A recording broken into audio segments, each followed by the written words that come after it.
Shalom saudara terkasih, puji nama Tuhan. Kembali berjumpa pada kesempatan ini. Saya ingin menyampaikan firman Tuhan yang bersifat pesan Tuhan, penglihatan yang dinyatakan kepada saya ketika saya berdoa. Beberapa hari yang lewat, ketika saya berdoa, saya mendapatkan suatu penglihatan yang Tuhan nyatakan kepada saya melalui Roh Kudus-Nya. Ketika saya berdoa, saya melihat suatu penglihatan. Nah, di dalam penglihatan yang saya lihat, saya melihat patung yang sangat besar berdiri di bumi ini. Saya melihat patung yang sangat besar berdiri di bumi ini. Patung ini berwarna emas.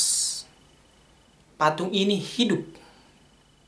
Dia hidup, bisa bergerak, dan berwarna emas. Patung ini bertopikan seperti segitiga. Dia seperti ini. Seperti tanduk juga, tanduk. Dan dia memegang koin emas. Ada koin emas yang dia pegang. Yang diarahkan seperti ini. Mau dijatuhkan ke bumi. Saudara yang terkasih, beberapa hari yang lewat, ketika saya melihat penglihatan itu, saya tahu itu dari Tuhan dan benar-benar dari Tuhan, karena saya belum pernah melihat penglihatan yang seperti itu. Saya tahu, tetapi saudara yang terkasih, karena saya tidak mendapatkan pengertian daripada Tuhan, saya tidak menyampaikan. Nah, pada hari ini puji Tuhan, Tuhan menyatakan pengertian apa yang Tuhan mau dari kita semua, apa yang Tuhan sampaikan kepada kita semua menjadi peringatan bagi setiap umat-umat yang kudus, bagi setiap orang yang berjuang akan iman pada hari yang terakhir. Dia mengingatkan bahwa harinya sudah dekat. Dia mengingatkan supaya iman kita tidak tertidur, supaya kita tidak terlelap akan dunia ini.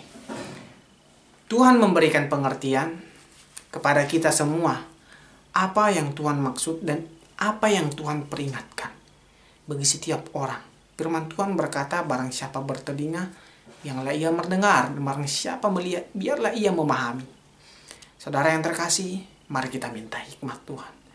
Nah, patung yang besar, saya mencatatnya, patung yang sangat besar itu, yang berwarna emas, yang sangat besar dan tinggi menjulang sampai ke langit. Sangat besar, dia yang paling besar patung ini. Berbicara tentang kekuasaan. Di mana kekuasaan itu akan ada ketetapan yang ditentukan kepada setiap manusia.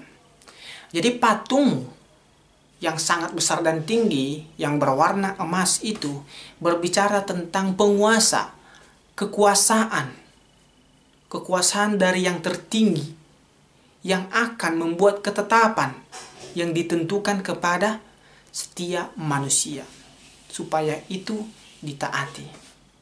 Jadi ada ketetapan yang dibuat penguasa-penguasa dunia, kekuasaan tertinggi yang akan menetapkannya kepada seluruh manusia. Itu adalah pengertian dari patung yang sangat besar dan hidup berwarna emas. Yang kedua,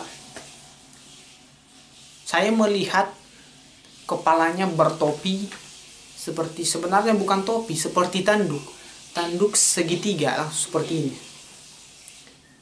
Saya melihat dengan jelas. Tuhan memberikan pernyataannya bagi kita dan pengertian. Nah, dalam topi bersegitiga, tanduk segitiga itu berbicara akan sebuah pemerintahan yang berdaulat. Artinya pemerintahan yang berdaulat adalah pemerintahan yang berkuasa. Dan keputusan di dalam pemerintahan itu diterapkan dalam seluruh bumi. Diterapkan kepada seluruh penduduk bumi. Saudara yang terkasih, topi itu berbicara tentang penguasa, kekuasaan pemerintahan. Pemerintahan yang berdaulat, yang akan menguasai seluruh bumi. Saudara ingat, topi tadi, tanduk segitiga itu, akan menguasai seluruh bumi, pemerintahan yang berdaulat. Sekali lagi saudara, pemerintahan yang berdaulat. Siapakah, negara manakah nanti pemerintahan yang berdaulat ini, yang akan menguasai seluruh bumi? Jadi itu seperti pemerintahan birokrasi. Yang artinya kalau birokrasi dalam pelajaran itu adalah pemerintahan yang di atas lah yang berkuasa, sedangkan yang di bawah terinjak-injak. Maka digenapilah firman Tuhan yang berkata, yang kaya semakin kaya, yang miskin semakin miskin. Nah, berbicara tentang koin emas. Jadi saya melihat koin ini dengan jelas. Jadi patung hidup ini memegang koin dan menjatuhkannya ke bumi. Jadi dia memegang dan menjatuhkannya ke bumi. Dia jatuhkan koin ini. Dan Tuhan memberikan pengertian kepada kita. Koin emas berbicara persatuan mata uang yang ditetapkan di bumi ini. Dengan penyatuan mata uang itulah, maka kehidupan di bumi ini semakin dipersulit. Disinilah masa di mana semua bahan makanan dan segala kebutuhan semakin sulit didapatkan oleh perdagangan dunia yang semakin diberatkan dalam segala hal. Dengan inilah masa di mana secupak gandum sedinar di muka bumi ini diterapkan. Hasil tanah akan sangat mahal di pasar dunia. Dalam masa inilah maka setiap manusia harus tunduk akan pemerintahan, di mana ketika secupak gandum sedinar manusia digiring untuk taat kepada pemerintahan, untuk taat kepada satu mata uang, untuk taat kepada tanda bilangan binatang itu, yaitu 666. Setiap manusia harus tunduk kepada pemerintahan yang telah berdiri sebagai penguasa. Dan akan tiba saatnya masa penjajahan akan tiba, masa kelaparan akan tiba, masa kesesakan akan tiba, masa kesakitan akan tiba, masa keributan itu akan tiba, dan yang terakhir, masa kehancuran akan tiba. Saudara yang terkasih, tahun-tahun berikutnya akan datang. Kita tidak tahu.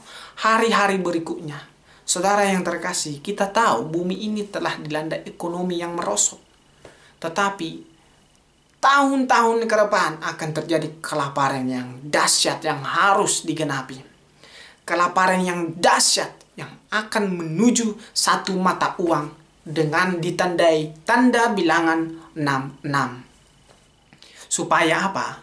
Supaya seluruh dunia bisa dikontrol. Seluruh dunia bisa dikuasai oleh kekuasaan pemerintahan yang berdaulat, pemerintahan yang berkuasa. Dengan terjadinya kelaparan yang sangat dahsyat, dengan sangat masuk akal, akan dijadikan satu mata uang dan akan diberikan, yaitu tanda bilangan itu.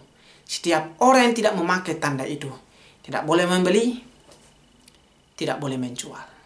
Saudara yang terkasih, saudara telah melihat gambaran sekarang. Belum, ini masih permulaan penderitaan menjelang zaman yang baru. Saudara melihat zaman ini adalah gambaran dari zaman yang akan datang, seperti yang telah Tuhan nyatakan pada saat ini kepada kita sekarang. Zaman ini yang telah kita lihat dipersulit, mau baik ke mall harus ada sertifikat, baik penerbangan. Ini adalah gambaran menuju masa yang sangat sukar itu, yaitu sebelum kedatangan Yesus yang kedua kali akan terjadi penganiayaan yang sangat luar biasa, belum pernah ada terjadi semenjak penciptaan bumi ini. Saudara, Tuhan mau mengingatkan kita harus berjaga-jaga dan berdoalah supaya kita tidak jatuh ke dalam pencobaan yang akan melanda bumi. Akan tiba saatnya, saudara, kita tidak akan bisa membeli. Tiba saatnya kita tidak akan boleh menjual. Maka dikatakan, larilah ke gunung-gunung. Jangan kembali lagi ke perkotaan atau ke pedesaan. Karena apa, saudara? Akan ada pemaksaan. Akan ada pemaksaan. Karena di tanda bilangan ini adalah tanda pengenal. Ini adalah uang kita. Ini yang akan menjadi yang utama di dalam hidup. Saudara yang terkasih, bijaklah, berhikmatlah.